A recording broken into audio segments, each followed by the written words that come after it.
So the world is very broke, right? I mean, we sit here and we look at all these things. And, I've kind of stepped away from the mainstream conversation because it's just too much. But one of the places I have dove back into is scripture. So let me just kind of give you a little bit of something to hang on to, right? So the world is unbelievably broken. And as a Nazarene, as somebody who believes in holiness theology, I'm going to give you a little bit of a lesson on a couple of very vitally important ideas that will help shape who we are and what we can do moving forward to engage in the work that God is doing. So one of the things we believe as Nazarenes is this thing called prevenient grace. In other words, we believe that God loving people and God providing for people and reconciling people with each other and with God is something that he's always been in the work of doing and will always be accomplishing, whether or not people believe in him or not. That is just his nature as an active agent in the world to accomplish that work. It goes before us. We aren't there first. We always are kind of lagging behind and trying to catch up, but he's always there in hearts and lives and countries and places and systems. It doesn't matter. God's grace is always at work, doing a work of redemption and reconciliation. It's just a matter of fact. That's part of who he is.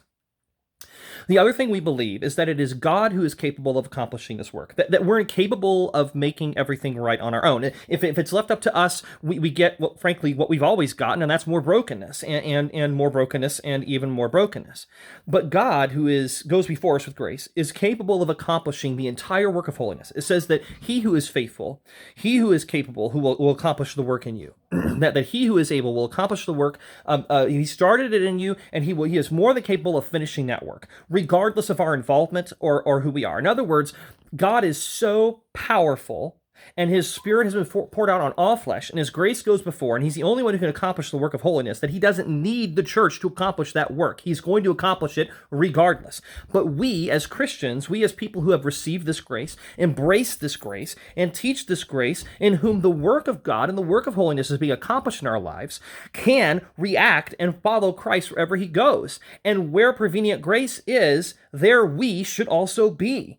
Being the embodiment of the prevenient grace and the work of holiness in God, so that all may know, so that all may come to a knowledge of Jesus Christ, so that none should perish.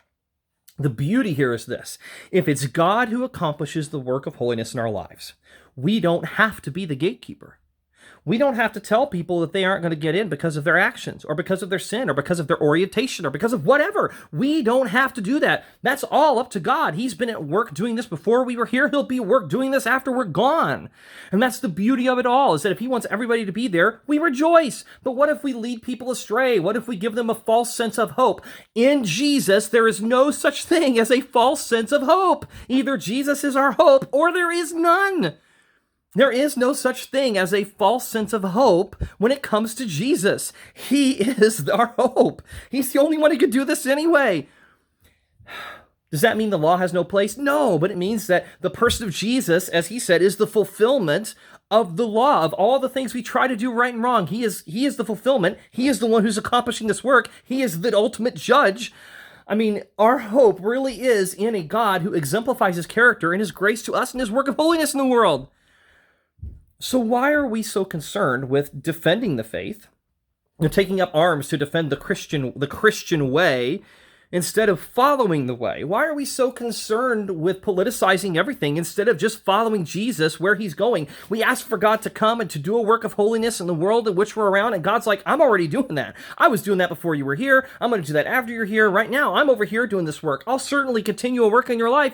That's not even up for debate. I'm always doing that work. Do you want to follow me to the places where I need you to work alongside of me, where I want you to work alongside of me for the sake of redemption, as a direct result of the work that God is doing in your heart and your life? You see, if God's work of holiness in our life does not lead us to places where we could be a redemptive force, regardless of our political affiliation, regardless of how we feel things should be involved, if we are not working actively for the redemption of our neighbor, we have not submitted to Christ. God's still doing a work, but we're not submitting to Christ and following his will.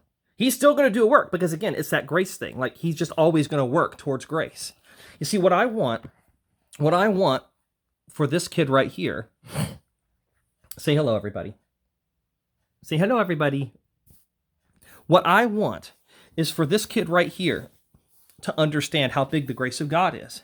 Because frankly, he can't save himself. And I can't save him either. As his father, I can't even save him. But God's grace has come before him. in the form of so many people, many of you who've loved him and loved me. So what I'm really getting at here is just, could we get out of the way? Could we stop being concerned with our ability to accomplish redemption or forcing people to be redeemed? Yeah. I'm talking to people about Jesus. Do you like Jesus? No. No! I see that. You see, I want the grace of God to go before us. So if you believe in the defining characteristic of the Christian faith being the grace of God going before and making us whole, you have an opportunity to become a conduit through which the grace of God makes its way into the lives of other people. But regardless of whether you do or not, God's going to continue to do a work of grace. Young people and pastors are leaving the church in droves right now because they aren't finding Jesus. Instead, they're following the grace of God where it takes them. And that means the church is not submitted as much as it should.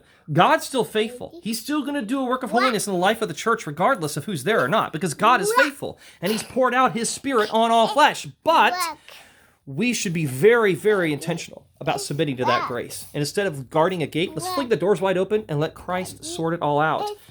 He's more than capable of doing it, and he said he would do it anyway. Say goodbye. Say bye-bye. Bye. Bye.